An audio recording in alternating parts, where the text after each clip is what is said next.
It only feels like months ago that Marvel announced that the big baddie the Avengers will be building to will be Thanos.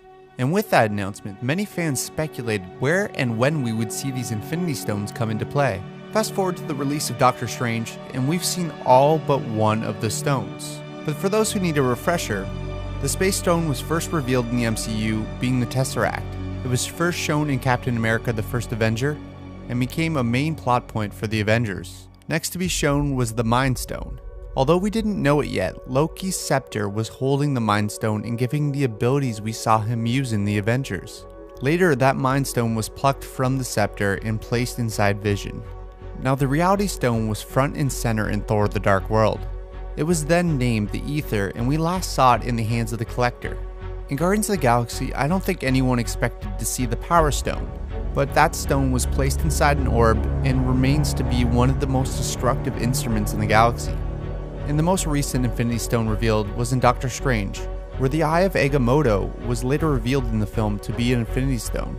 That only leaves us with one left to be revealed, the Soul Stone.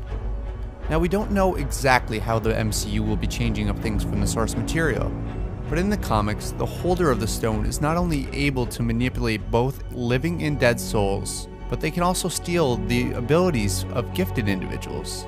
In the comics, it is famously featured the Soul Stone embedded in the forehead of Adam Warlock, but given the relationship between Vision and the Mind Stone, I expect we're going to see something a little different in the MCU. Maybe it's just me, but I don't think we're going to see another Infinity Stone in Guardians of the Galaxy Volume 2. So the next logical place for a Soul Stone to appear would be in Thor: Ragnarok. Do you remember that awkward bath scene in Age of Ultron that they didn't cut because it was important to the future movies, even though Joss Whedon strongly argued against the case? Well, now we can see the sequence with a little bit more light. It clearly shows every Infinity Stone we'd seen up to that point, and then there's a clear link from the Mind Stone being passed to Vision. But this scene also links to another stone you may not notice. In Thor's original Vision, we see Heimdall blind. Could the Infinity Stone be the gem that resides in Heimdall's armor? Could the movie version of the stone give him the sight across all realms into everyone's soul? Although in the movies, the Infinity Stone's colors are swapped in reference to the comics, the colors remain the same. Red, yellow, green, blue, and purple all remain as Infinity Stones inside the movies. There's still one missing from the originals, orange. Conveniently, Heimdall wears a gem of the same color on his armor. If that isn't enough, let's take a look at the previous films and where we've seen the stones. The Space Stone revealed to be in the Tesseract, the Mind Gem, Loki's scepter, the Reality, in the Aether, the Power Stone was in the Orb, and then finally, the Time Gem was in the necklace. Marvel has clearly thought this through.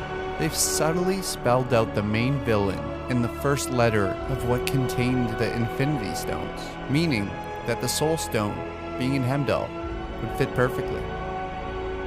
Complicated fellow, isn't he? So let me know what you think of this theory. Thanks again to Adam Gray for supporting me on Patreon. As always, thank you so much for watching. Please subscribe, and I'll see you in the next video.